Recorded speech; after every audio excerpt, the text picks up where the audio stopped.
کہ ہم نے تو سیدھا راستہ دکھا دیا، اب اس پہ چل کے کوئی اللہ کا شکر گزار بندہ بن جائے یا نہ شکرہ بندہ بن جائے۔ لیکن یہاں پہ خدا یہ کہہ رہا ہے کہ اس مقام پہ ایسے بندوں کو نہیں بخشا جائے گا ہرگز، اور راستے کی ہدایت نہیں کی جائے گی جو ایمان کے بعد بار بار کفر کو اختیار کرتے ہیں اور کفر میں پھر آگے بڑھتے چلے جاتے ہیں، ایسے لوگوں کی بخشش نہیں۔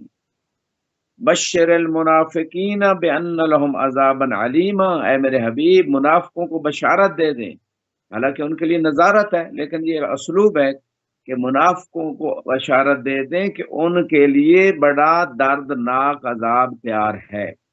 اور قرآن میں دوسری جگہوں پہ بھی ہے، ان المنافقین فی الدرک الاسفل من النار، کہ جو منافق ہیں وہ جہنم کے گہرے ترین درجے میں ہوں گے۔ بعض روایات بھی بتاتی ہیں جیسے آیات بتا رہی، منافق وہی ہوں گے جو اہل بیت سے بغض رکھتے ہوں گے، یا لا یحبک الا مؤمن ولا یبغضک الا منافق، اے علی منافق کے علاوہ آپ سے بغض کوئی نہیں رکھے گا، مومن کے علاوہ محبت کوئی نہیں کرے گا۔ تو جن لوگوں نے اہل بیت سے دشمنی رکھی وہ منافق ہیں، اور قرآن نے منافقین کی سزا دردناک عذاب رکھی ہے، جہنم کا گہرا درجہ رکھا ہے۔ بعض روایت کہتی ہیں قاتلان امام حسین علیہ السلام اور باقی اہل بیت کے قاتل بھی اسی طرح ہیں، وہ روز قیامت ان کو جہنم میں پہلے بھیجا جائے گا، مشرکین سے بھی اور کفار سے بھی۔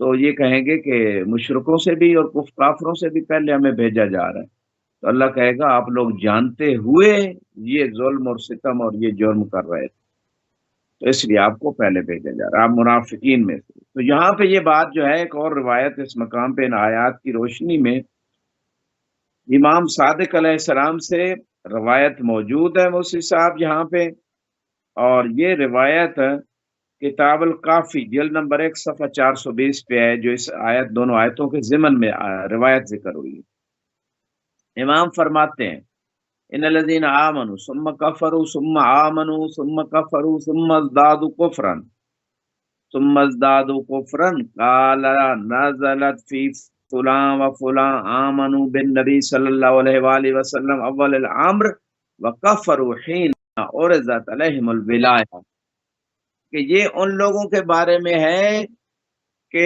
وہ شروع میں تو ایمان لے آئے، لیکن جب ان پہ اہل بیت کی ولایت، مولا علی کی ولایت پیش کر دی گئی تو انہوں نے انکار کر دیا۔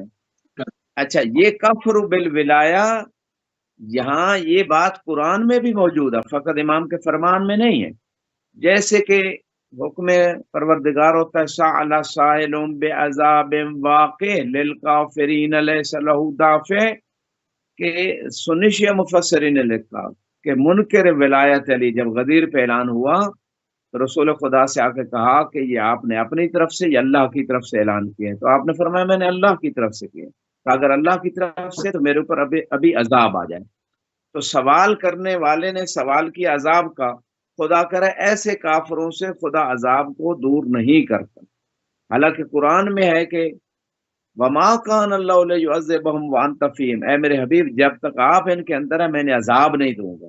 لیکن اس حکم عمومی کی تخصیص کی خدا نے ولایت علی کے منکر کو رسول کی مسجد کے باہر عذاب نازل کر کے بتایا کہ یہ ایسا جرم ہے جس کی معافی نہ دنیا میں نہ آخرت میں۔ تو یہاں بھی قرآن بھی کہہ رہا ہے کہ منکرین ولایت علی کے سے عذاب نہیں روک سکتا۔ یہاں امام بھی اسی آیت کے ضمن میں تفسیر فرما رہے ہیں کہ کچھ لوگ تھے جو ایمان لے آئے لیکن ولایت کے منکر ہو گئے، غدیر کے منکر ہو گئے۔ این قال نبی صلی اللہ علیہ وآلہ وسلم من کنت مولا ہو فعلی مولا، جب رسول خدا نے فرمایا کہ جس کا میں آقا و حاکم و سردار ہوں اس کا علی بھی ہے، اس وقت انہوں نے انکار کر دیا۔ ثم آمنوا بالبیع لامیر المومنین علیہ السلام، پھر بعد میں مولا کی بیعت چونکہ لی گئی غدیر پہ ہی، پہلے انکار کیا، پھر جناب غدیر پہ جب بیعت لے لی گئی تو پھر ایمان لے آئے۔ ثم کفروا حین مضى النبی صلی اللہ علیہ وآلہ وسلم فلم یقروا بالبیع، تو پھر بیعت علی کی کرنے کے بعد پھر جب رسول خدا دنیا سے گئے تو پھر انکار کر دیا مولا علی کی بیعت کا۔ ثم ازدادوا کفرا باخذهم من بایعه بالبیع لهم، پھر ان کے انکار میں اضافہ ہوتا چلا گیا علی کی ولایت کے انکار میں، کہ جس علی کے لیے بیعت لی گئی تھی اس کی بیعت کو چھوڑ کے اپنی بیعت لینے لگ پڑے. فَهَؤُلَاءِ لَمْ يَبْقَ فِيهِمْ مِنَ الْإِيمَانِ شَيْءٌ. تو یہ روایت آیت کے ضمن میں امام بتا رہے ہیں اور دوسری آیتیں بھی بتا رہی ہیں کہ ان کا ایمان کیا باقی رہا. فَلِأَجْلِ ذَلِكَ إِنَّ اللَّهَ سُبْحَانَهُ لَمْ يَغْفِرْ لَهُمْ أَبَدًا. اسی وجہ سے خدا ان کو کبھی نہیں بخشے گا کہ ایمان لائے پھر کفر کیا، پھر ایمان لائے پھر کفر کیا، پھر آگے بڑھتے چلے گئے اس انکار ولایت اہل بیت میں، تو خدا انہیں کبھی نہیں بخشے گا. پھر فرمایا وَلَا يَهْدِيَهُمْ سَبِيلَ الْهُدَىٰ، اور کبھی انہیں ہدایت نہیں دے گا خدا، کیونکہ یہ ٹھیک ہونے ہی نہیں چاہتے، یہ ہدایت لینے ہی نہیں چاہتے. یہ ان لوگوں کی بات ہو رہی ہے جو منافقت میں انتہا درجے پہ چلے گئے ہیں. ورنہ جو لوگ مستضعفین ہیں، جن کے دلوں میں اہل بیت کی محبت ہے، اور بہت سارے لوگ ہیں اہل سنت بھائی جن کے دلوں میں اہل بیت کی محبت ہے، وہ ان کو صحیح بتایا نہیں کہ اگر آج پتہ چلے وہ مان لیں گے اس چیز کو. تو لہٰذا ایسے لوگوں کے بارے میں بات نہیں ہو رہی، بات ان لوگوں کی ہے کہ جو جانتے بوجھتے ہوئے جان بوجھ کے پھر انکار پہ انکار لگے ہوئے ہیں. فرمایا وَلَأَنَّهُمْ مُنَافِقُونَ، اسی وجہ سے بھی خدا انہیں نہیں بخشے گا اور ہدایت نہیں دے گا کیونکہ یہ منافق ہیں. وَكَانَ نِفَاقُهُمْ فِي الدِّينِ عَظِيمًا، اور دین کے اندر بہت بڑا وہ نفاق رکھتے تھے. اسی وجہ سے اللہ نے اپنے حبیب سے فرمایا بشر المنافقین بأن لهم عذابا علیما، کہ ایسے منافقوں کو جو علی کی ولایت کے مان کر پھر منکر ہو گئے، ایسے منافقوں کو بشارت دے دو عذاب علیم کی اور دردناک عذاب کی. جی موسی صاحب. جزاک اللہ قبلہ، جزاک اللہ. اچھا، برہان اور نور مبین سے کیا مراد ہے؟ اس پر بھی روشنی ڈالنا. جی اسی سورہ نساء میں موسی صاحب ایک آیت ہے، آیت کا جو نمبر ہے 174 ہے. یا ایھا الناس قد جاءکم برہان من ربکم وانزلنا الیکم نورا مبینا. اے لوگو، تمہارے پاس تمہارے رب کی طرف سے ایک برہان آیا ہے اور تمہاری طرف ہم نے ایک واضح نور نازل کیا ہے. ایک تو ظاہر ہے، ظاہر قرآن بھی حجت ہے. نور قرآن کو بھی کہا گیا، قرآن نازل ہوا یقیناً، انا انزلناہ فی لیلۃ القدر. اور اسی طرح اس کا باطن ہے قرآن کا. بعض اور آیتوں میں بھی یہ بات موجود اور روایات میں جو اس آیت میں آ رہی ہے. اس مقام پہ امام صادق علیہ السلام فرماتے ہیں، اور یہ روایت بھی جو ہے کتاب تعویل الآیات الظاہرہ فی فضائل العطرۃ طاہرہ، اس کتاب میں موجود ہے. اور اس کتاب میں جو روایت ہے وہ امام صادق علیہ السلام سے ہے. فرماتے ہیں البرہان رسول اللہ صلی اللہ علیہ وآلہ وسلم، کہ تمہارے پاس تمہارے رب کی طرف سے جو برہان آیا وہ رسول خدا صلی اللہ علیہ وآلہ وسلم، جو دلیل ہے، جو حجت ہے. والنور المبین علی ابن ابی طالب علیہ السلام، اور جو اللہ نے نور مبین بیان کرنے والا نور بھیجا ہے وہ علی ابن ابی طالب علیہ السلام ہے. وَكُلَّ شَيْءٍ أَحْصَيْنَهُ فِي إِمَامٍ مُبِينٍ، مولا کو نور مبین بھی قرآن میں کہا گیا اور امام مبین بھی سورہ یاسین میں علی ابن ابی طالب علیہ السلام کو کہا گیا. اور بعض آیات میں اللہ سبحانہ و تعالی نے فرمایا کہ میرے حبیب کی اتباع کرو، وَاتَّبِعُوا نُورَ الَّذِي أُنزِلَ مَعَهُ، اور اس نور کی بھی اتباع کرو جو رسول کے ساتھ نازل ہوا. ایک تو ظاہر یقیناً قرآن بھی ہے، اور اس کا باطن یہ ہے کہ چونکہ انا و علی من نور واحد، یہ دونوں ہستیاں ایک ہی نور سے ہیں. کتاب کافی میں روایت ہے. اور یہ صلبوں میں خدا نے ان کو آدم کی صلب میں رکھا اور یہ صلبوں میں آتی گئی یہ ہستیاں نورانی حالت میں. اشہد انک کنت نورا فی الاسرار بالشامخہ والارحام المطہرہ، کہ میں گواہی دیتا ہوں کہ آپ نور تھے بلند و بالا صلبوں کے اندر، با ایمان صلبوں کے اندر. یہ زیارت وارثہ کے جملے ہیں، معتبر ترین زیارت. تو یہ جو نور تھا یہ اس طرح آیا دنیا میں. پھر آدم جناب عبد المطلب سے دو حصے ہوئے نور کے، ایک جناب عبداللہ کی صلب میں اور ایک جناب ابو طالب کی صلب میں مولا علی علیہ السلام کا نور گیا. تو یہ اس نور کی بات ہو رہی ہے قرآن میں.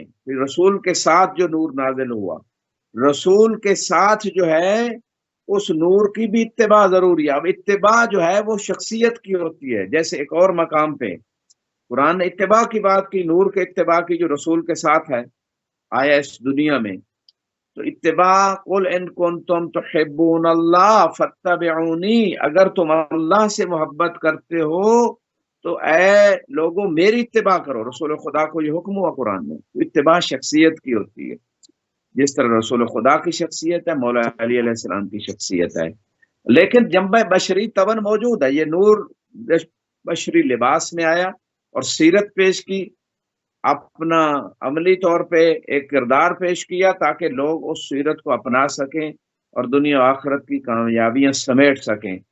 تو یہاں پہ بھی جو بات ہوئی اس سورہ نساء کی اس آیت میں، وہ رسول خدا اور مولا علی کے حوالے سے۔ جی موسی صاحب۔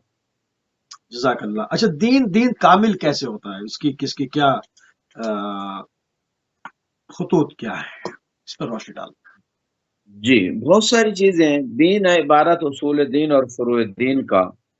اصول دین میں اگرچہ 5 چیزیں جو بنیادی تھیں ان کو بیان کیا گیا، توحید ہے، نبوت ہے، عادل خدا کی عدالت کو ذکر خصوصی طور پہ کیا گیا، امامت ہے، قیامت ہے، بلکہ ہر وہ چیز جو قرآن نے اس کو لازمی قرار دیا، جو قرآن میں نازل ہوئی یا اہل بیت کے فرمان میں عقیدہ اس کا رکھنا ضروری ہو قرار دیا گیا، وہ اصول دین میں سے، چاہے وہ امامت کا اس سے تعلق ہو، نبوت ہے، قیامت ہے، توحید ہے، عدل ہے، اور اسی طرح جو ہے جیسے شفاعت کے بارے میں، رجعت کے بارے میں روایات ہیں، جو رجعت اور شفاعت کا عقیدہ نہیں رکھتا وہ ہمارے شیعوں میں سے نہیں۔ تو یہ جو بات اس مقام پہ ہو رہی ہے کہ اصول وہ قواعد ہیں، وہ قوانین ہیں کہ جو قرآن اور حدیث سے معتبر نے، روایات اہل بیت نے ان کو وضع کیا، ان پہ ایمان رکھنا، دلیل سے ان کو سمجھنا ضروری ہے، خصوصاً وہ بنیادی چیزیں کہ اگر ان کو دلیل سے نہ اخذ کیا جائے تو انسان کا ایمان یا تو ضعیف ہے یا انسان کے پاس ایمان ہی نہیں۔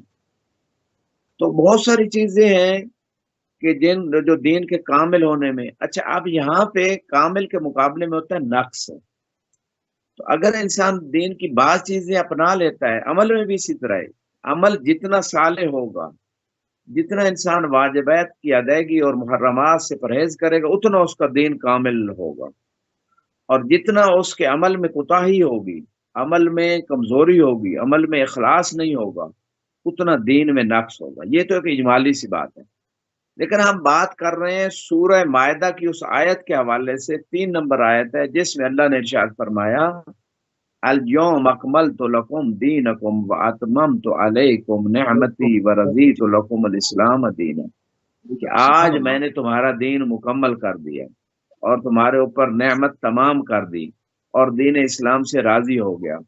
اس میں کون سی ایسی بات تھی کہ خدا کہہ رہے آج؟ الف لام ہے، اہل علم جانتے ہیں یوم کے اوپر کہ یہ وہ خاص دن ہے، ہر دن نہیں، اور یہ 18 ذی الحج غدیر کا دن تھا، جس دن خدا نے مولا علی کی ولایت کے اعلان کے بعد جو خدا کے حکم سے تھی، یا ایھا رسول بلغ، اے محبوب پہنچا دے جو آپ کی طرف حکم آ چکا ہے، اگر نہیں پہنچایا تو آپ نے رسالت کا کوئی کام نہیں کیا۔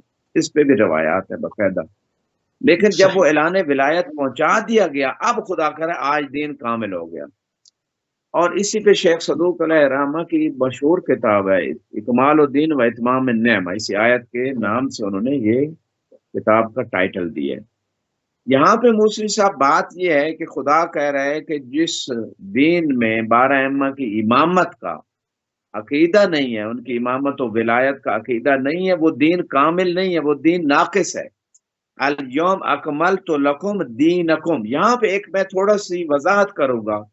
کچھ لوگ یہ کہتے ہیں کہ 12 ائمہ کی امامت ماننا یہ مذہب کے لیے ضروری ہے، مذہب تشیع کے لیے، یہ اسلام کے لیے ضروری نہیں۔ میں سمجھتا ہوں یہ اشتباہ ہے، یا کم از کم ان کی اپنی تحقیق ہوگی، یہ کہہ سکتا ہوں، لیکن یہ آیت بالکل صریح کہہ رہی ہے کہ دین ہی نہیں مکمل ہوتا، اور ان الدین عند اللہ الاسلام، اللہ کی بارگاہ میں اگر کوئی دین ہے تو وہ اسلام ہے، تو وہ دین جو اسلام ہے وہ مکمل نہیں ہوتا۔ یہ آیت واضح ہے، الیوم اکملت لکم دینکم، دین کامل ہی نہیں ہوتا 12 ائمہ کی امامت کے بغیر۔ واتممت علیکم نعمتی ورضیت لکم الاسلام دینا، پھر قرآن نے واضح کر دیا کہ جو اسلام اللہ نے دین بنایا ہے وہ اس دین سے خدا تبھی راضی ہوگا کہ جب 12 ائمہ کی امامت و ولایت کا عقیدہ ہوگا، جو غدیر پہ 12 ائمہ کی امامت کا اعلان ہوا تھا۔ تو اس کا مطلب یہ ہے کہ اسلام مکمل نہیں ہوتا، دین مکمل نہیں ہوتا 12 ائمہ کی امامت کے بغیر، اور 12 ائمہ کی امامت و ولایت کے عقیدے کے بغیر یہ ہم نہیں کہہ سکتے کہ اس بندے کا دین، بلکہ بعض روایات میں رسول خدا کا اس حد تک فرمان ہے، مولا علی سے فرمایا، شیخ صدوق علیہ الرحمہ نے اپنی امالی میں اس روایت کو لکھا ہے، یا علی ان اللہ لا يقبل ایمان عبد حتی یقر بولایتک ویتبرأ من اعدائک، اے علی اس وقت تک خدا کسی بندے کا ایمان قبول ہی نہیں کرتا، چاہے عقیدہ توحید ہے، رسالت ہے، قیامت، کوئی ایمان ہے قبول ہی نہیں کرتا جب تک کہ آپ کی ولایت کا اقرار نہ ہو اور آپ کے دشمنوں سے بیزاری نہ ہو۔ یہ دو چیزیں رکھی گئی ہیں دین میں۔ تو دین کو اگر کوئی کامل بنانا چاہتا ہے، دین کو پیور اور خالص بنانا چاہتا ہے، دین کو اگر وہ چاہتا ہے کہ اس میں کوئی کمی اور کوتاہی نہ رہے، تو 12 ائمہ کو امام ماننا ہوگا اور ان کی پیروی کرنی ہوگی اور ان کے حکم پہ عمل کرنا ہوگا۔ یہاں پہ بہت ساری روایات ہیں، بہت سارے مومنین ان چیزوں کو جانتے بھی ہیں اور یہ عام طور پہ پڑھی اور سنائی بھی جاتی ہیں، لیکن ابھی سعید خدری سے ایک روایت جو ہے، رسول خدا صلی اللہ علیہ وآلہ وسلم نے غدیر کے دن مولا علی کو بلایا اور پھر کیا فرمایا کہ من کنت مولاہ فہذا علی مولاہ، اللہم وال من والاہ وعاد من عاداہ وانصر من نصرہ وخذل من خذلہ، کہ پروردگار جس کا، یعنی پروردگار کی طرف سے یہ اعلان ہوا کہ جس کا میں آقا و مولا ہوں اس کے علی مولا ہے، پروردگار تو اسی سے دوستی رکھ جو علی کا دوست ہے، تو اس سے دشمنی رکھ جو علی کا دشمن ہے، تو اس کی مدد کر جو علی کا مددگار ہے، تو اسے چھوڑ دے جو علی کو چھوڑ دے۔ تو یہاں پہ بالکل جو ہے واضح پیغام دیا گیا، اور یہ روایت جو ہے مجمع البیان جلد نمبر 3 صفحہ 159 پہ ذکر ہوئی۔ اور اس کے بعد جو ہے ایک اور روایت بھی آپ کی خدمت میں، اگرچہ بہت ساری جو ہے نا روایات صاحب غدیر نے کتاب الغدیر جو ہے امینی رضوان اللہ علیہ، انہوں نے بہت ساری روایات جمع کی، اہل سنت مصادر سے بھی، شیعہ کے مصادر سے بھی، اس حدیث غدیر کو تواتر کی حد تک جو یقین کا فائدہ دیتی ہے ثابت کیا ہے، اور بہت سارے حوالے ہر زمانے کے صدی کے علماء کی کتابوں سے انہوں نے ذکر کیے ہیں، تو جو اس میں تفصیل چاہتا ہے ان کتابوں کا مراجعہ کرے، لیکن ایک روایت شواہد التنزیل کتاب اہل سنت کی ہے، جلد نمبر 1 ہے، صفحہ 158 ہے۔ اس میں روایت ہے رسول خدا صلی اللہ علیہ وآلہ وسلم نے فرمایا، اللہ اکبر علی اکمال الدین و اتمام النعمہ، کہ اللہ بڑا ہے کس بات پہ کہ دین مکمل ہوا اور نعمت تمام ہوئی، ورضا رب رسالتی بولایت علی من بعدی، اور خدا راضی ہوا میری رسالت کے اقرار پہ اور میرے بعد علی کی ولایت کے اقرار پہ خدا راضی ہوا۔ تو یہ اہل سنت کے مصادر میں اسی آیت کے ضمن میں جو ہے نا الیوم اکملت لکم دینکم، اس آیت کے ضمن میں رسول خدا کی حدیث ذکر ہوئی ہے جو اہل سنت مصادر۔ وسیلے سے کیا مراد ہے؟ عموماً لوگ وسیلے کا انکار کرتے ہیں، قرآن کے اندر صریحاً حکم ہے، تو کیوں اس کو کس طرح سے انٹرپریٹ کر کے لوگوں کو وہ سمجھا پاتے ہیں؟ صریحاً آیت موجود ہے۔ جی بالکل، سورہ مائدہ کی بسم اللہ کے بعد 35 نمبر آیت میں، یا ایھا الذین آمنوا اتقوا اللہ وابتغوا الیہ الوسیلہ، اے ایمان والو اللہ سے ڈرو اور اس تک پہنچنے کا وسیلہ تلاش کرو۔ وسیلے پہ باقاعدہ موسی صاحب کتابیں لکھی گئی، اور خدا نے اس مقام پہ جو حکم دیا ہے اس میں بالکل واضح ہے کہ ہر وہ چیز جو خدا کے قرب کی طرف لے جائے وہ وسیلہ ہے، چاہے وہ پورا دین ہے، چاہے وہ اس میں نماز ہے وہ وسیلہ ہے خدا کے قرب کا، روزہ وسیلہ ہے، حج و زکوٰۃ، ہر اطاعت خدا جو ہے وہ خدا تک پہنچنے کا وسیلہ ہے، خدا کے قرب کا وسیلہ ہے۔ جیسے قرآن میں بعض آیات میں وَاسْتَعِینُوا بِالصَّبْرِ وَالصَّلَاةِ، کہ مدد لو صبر سے اور نماز سے۔ اب صبر اور نماز دونوں غیر خدا ہے، یہ دونوں وسیلہ بن رہے ہیں خدا کے قرب کا بھی، خدا کی مدد لینے کا بھی، اور خدا نے ان چیزوں میں مدد قرار دی ہے، جیسے پانی میں خدا نے مدد قرار دی ہے کہ وہ پیاس بجھائے، ہوا میں اللہ نے مدد رکھی ہے کہ انسان سانس لے کے زندہ رہے، اسی طرح باقی کھانے پینے میں اللہ نے مدد رکھی ہے کہ وہ کھا کے انسان اپنی زندگی گزار سکے. تو مختلف چیزیں انسان کی مدد کے لیے اللہ نے خلق کی ہیں. ہاتھ، پاؤں، زبان، آنکھ، کان، یہ سارے سورسز ہیں، وسیلے ہیں. انسان ان وسیلوں سے دنیا و آخرت کما بھی سکتا ہے اور خراب بھی کر سکتا ہے. وسیلے کا اچھا برا یوز انسان کو اختیار دیا گیا. انا ہدینا السبیلا اما شاکرا و اما کفورا. یہاں پہ بھی یہی ہے.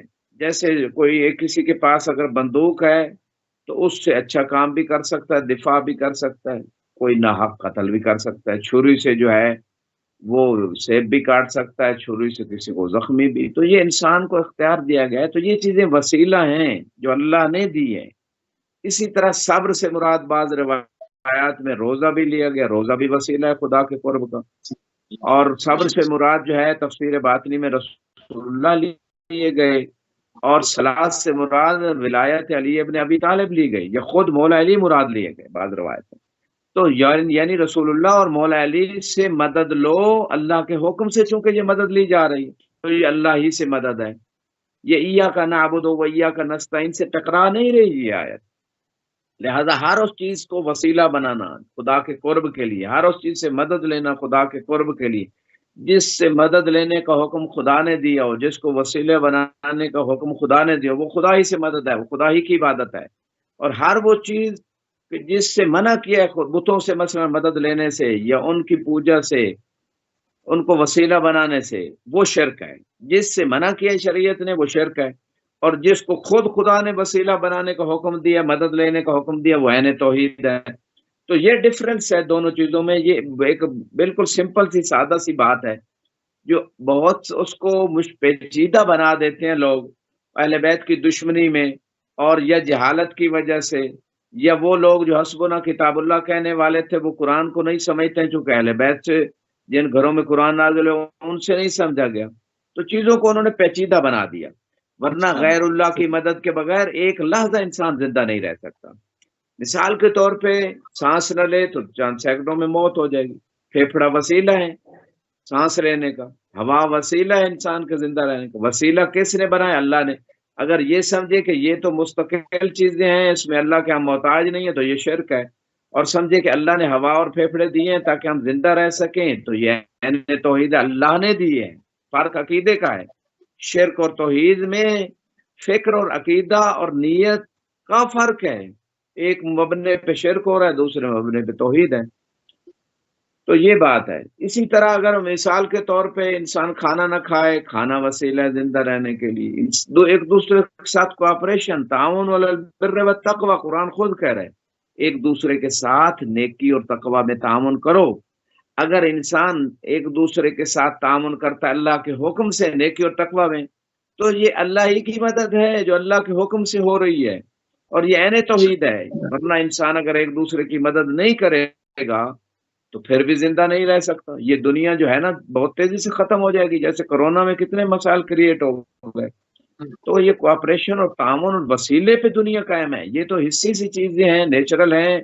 یہ انسان کے جو ہے نا اس کے بغیر زندہ رہنا ہی ممکن نہیں. لیکن کچھ لوگ ضد میں آ کے اندھی تقلید کرتے ہیں ان چیزوں میں، عقائد میں بھی، اور ایسے لوگوں کی باتوں میں آ جاتے ہیں نہیں جی کوئی مدد نہیں غیر خدا سے لے سکتے.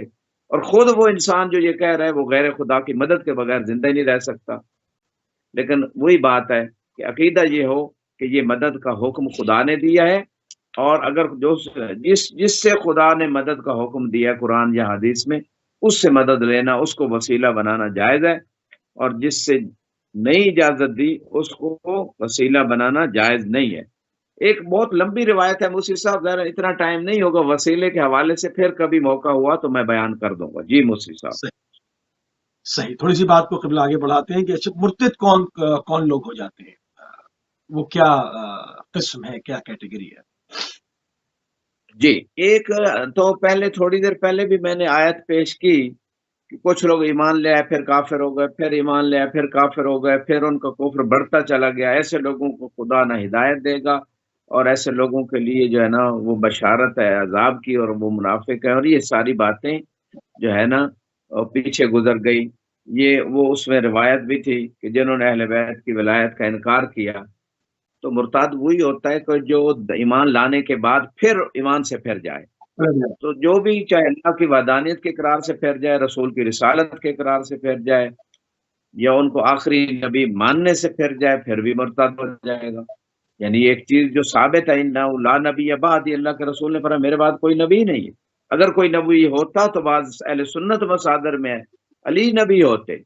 یعنی اگر علی کو اللہ نے یہ مقام دیا ہے، اتنا شرف، انفسنا و انفسکم، کہ تم اپنی جان لاؤ میں اپنی جان لیتا ہوں، وہ اتنا مقام فضل تھا مولا علی کو عطا ہوا. ایک ہی نور ہے نا، دونوں کا نور ایک ہے، دونوں کی حقیقت ایک ہے، دونوں کو کمال ایک ہے.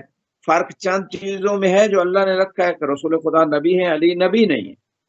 تو یہ جو بات اس مقام پہ ہے کہ کون مرتد ہوگا، جو بھی چیزیں ضروری ہیں، لازمی ہیں دین میں، قرآن و حدیث سے جن کا لازمی ہونا ثابت ہو گیا ہو، ان کے انکار سے انسان مرتد ہو جاتا ہے. اب قرآن کی 54 نمبر آیت سورہ مائدہ میں ارشاد ہوتا ہے، یا ایھا الذین آمنوا من یرتد منکم عن دینہ، کہ اے ایمان والو، دیکھیں ایمان لائے ہیں، پھر ان کو خطاب ہو رہا ہے کہ آپ میں سے، مومنوں میں سے جو بھی اپنے دین سے مرتد ہو جائے گا، فَسَوْفَ يَأْتِ اللَّهُ بِقَوْمٍ يُحِبُّهُمْ وَيُحِبُّونَهُ، ان قریب خدا ایک ایسی قوم کو لے کے آئے گا کہ جن سے وہ اللہ محبت رکھتا ہوگا اور وہ اللہ سے محبت رکھتے ہوں گے. اذلۃ علی المؤمنین عزۃ علی الکافرین. اذلۃ علی المؤمنین، مومنوں کے سامنے متواضع ہوں گے یہ لوگ، اور کافروں کے اوپر جو ہے نا ان کو خدا عزت دے گا. یجاہدون فی سبیل اللہ، یہ لوگ اللہ کے راستے میں جہاد کرنے والے ہوں گے. ولا یخافون لومۃ لائم، اور یہ کسی ملامت کرنے والے کی ملامت سے خوف زدہ نہیں ہوں گے. ذالک فضل اللہ یعطیہ من یشاء، یہ وہ فضل ہے اللہ اسے دیتا ہے جس کے لیے چاہتا ہے. واللہ واسع علیم، اور اللہ بہت وسیع علم رکھنے والا ہے، واسع بھی ہے اور ہمیشہ کا علم بھی رکھنے والا ہے. اب یہاں پہ اس آیت میں ایک تو بات واضح ہو گئی کہ خدا نے بات کی ہے کہ کچھ لوگ ہیں کہ جو مرتد ہو سکتے ہیں، ان کو تنبیہ کی جا رہی ہے. اور پچھلی آیتوں میں بھی بتایا کہ کچھ لوگ ہیں ایمان کے بعد کافر ہو گئے، تو بات واضح ہو گئی. یہ کوئی مستحیل چیز تو نہیں ہے. کچھ لوگ کہتے ہیں یہ نہیں ہو سکتا جی کہ رسول خدا کے ساتھ اتنا عرصہ لوگ رہے ہوں اور پھر مرتد ہو جائیں یا کافر ہو جائیں، یہ ہو ہی نہیں سکتا، وہ تو عاشق تھے. اور بھائی جناب موسیٰ علیہ السلام کی قوم کا قصہ بھی قرآن میں ہے کہ 40 دن کے لیے گئے کوہ طور پہ خدا سے وہ الواح، وہ لوحات لینے، اور ان کے وسیع اس قوم میں موجود ہیں جناب ہارون. اتنے مرتد ہوئے کہ اللہ کو چھوڑ کے بچھڑے کی پوجا کرنے لگ پڑے. تو نبی کی قوم اگر مستحیل ہوتا نبی کی قوم کا مرتد ہونا، تو موسیٰ کی قوم کیسے مرتد ہو گئی؟ اسی طرح کتنے انبیاء کی قومیں مرتد ہو گئی، ان پہ عذاب کیوں آیا؟ کتنی آیتیں ہیں جو بتا رہی ہیں کہ انبیاء کی امتوں پہ اجتماعی عذاب آیا. چند لوگ نوح علیہ السلام کشتی میں جو رہ گئے وہی بچ گئے، باقی سب غرق ہو گئے. باقی کتنے انبیاء کی قوموں پہ عذاب آیا؟ تو وہ ساری مرتد ہوئی تھی تو عذاب ہوا نا، کافر ہوئی تھی ایمان لانے کے بعد تو عذاب آیا. تو یہ کون سی مستحیل اور ناممکن چیز ہے کہ رسول کے جانے کے بعد اس کی تعلیمات کو چھوڑ دیا جائے اور لوگ پھر جو ہے مرتد ہو جائیں اور دین کو، اصلی دین کو چھوڑ دیں؟ یہ کوئی تعجب اور مستحیل چیز تو نہیں ہے، بلکہ خود اللہ کے رسول فرما کے گئے سفتفترق امتی علی 73 فرقہ. سنی شیعہ کتب میں مشہور حدیث ہے کہ میری امت کے 73 فرقے ہوں گے، 72 جہنمی ہوں گے، ایک ناجی اور جنتی ہوگا. تو خود رسول خدا یہ خبریں دے کے ہیں، قرآن بھی بتا رہے ہیں یہ ساری چیزیں. اور یہاں پہ بوسی صاحب، یہاں پہ ایک روایت میں عرض کرنے جا رہا ہوں، اور وہ روایت یہ ہے، من یرتد منکم عن دینہ یرجع عن دین الایمان الی دین الکفر القدیم، کہ ایمان سے کفر کی طرف چلا جائے گا. فإن اللہ سبحانہ لا یخلی دینہ من اعوان و انصار، کہ خدا اپنے دین کو اعوان و انصار سے خالی نہیں رکھے گا. اور اس مقام پہ فرمایا فسوف یأتی اللہ بقوم یحبهم ویحبونہ، ان قریب خدا ایسی قوم کو لائے گا جو اللہ ان سے محبت رکھتا ہوگا، وہ اللہ سے محبت رکھتے ہوں گے، مومنوں کے سامنے بڑے رحم دل ہوں گے اور کافروں کے مقابلے میں صاحب عزت ہوں گے۔ اور یہ ساری روایت اس آیت کے ضمن میں آ رہی ہے۔ اس کے بعد فرماتے ہیں فلم نرا من لہو هذه صفات الا امیر المومنین صلوات اللہ علیہ۔ اور یہ ساری صفات جو قرآن میں ذکر ہوئی ہیں کہ اللہ سے محبت رکھنا اور اللہ کا ان سے محبت رکھنا، یہ علی کے بارے میں ہے۔ طبرسی رضوان اللہ تعالی علیہ نے اپنی تفسیر میں مجموع البیان میں لکھا ہے کہ اس سے مراد جو ہے، اس آیت میں مراد جو ہے مولا علی اور اس کے اصحاب ہیں جو ناقصین سے، قاسطین سے، مارکین سے قتال کرنے والے ہیں۔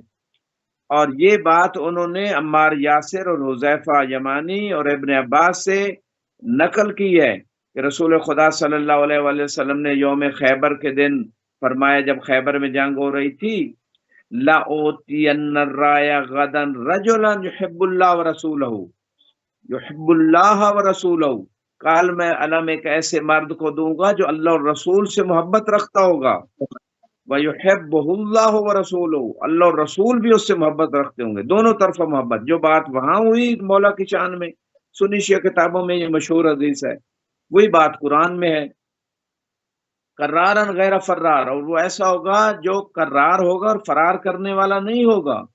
لا یرجع حتی یفتح اللہ علی اچھا یدیہ، وہ نہیں لوٹے یہ گا بات، یہاں تک کہ اللہ تعالیٰ ان کے ہاتھ پہ فتح عطا کر دے۔ اچھا یہ یہاں پہ کیوں کہا کہ غیر فرار ہوگا؟ تو اس سے تو بات ظاہر ہو رہی ہے کوئی فراری بھی ہوں گے۔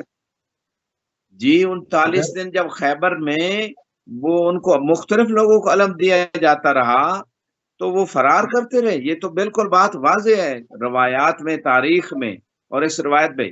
تو گویا رسول خدا یہ تنبیہ کر رہے تھے کہ بھئی علم اسے ملے گا، قائد وہ ہوگا، رہبر وہ ہوگا، لیڈر وہ ہوگا جس کے اندر یہ کوالٹیز ہوں۔ اللہ اور رسول سے سبحان اللہ۔ محبت رکھتا ہوں، اللہ اور رسول بھی اس سے محبت رکھتے ہوں۔ جب کوئی کام لے تو اس میں فرار نہ ہو، اس میں ثابت قدم رہے۔ اور اسی طرح جو ہے یہ ساری خوبیاں بتا کر بتا دیا کہ ایک امت کے میرے بعد رہبر اور لیڈر اور امام وہ علی ابن ابی طالب ہیں۔ 39 دن آپ لوگوں کو موقع دے کے بتایا اس لیے ہے کہ آپ لوگ امت کی رہبری قیادت نہیں کر سکتے۔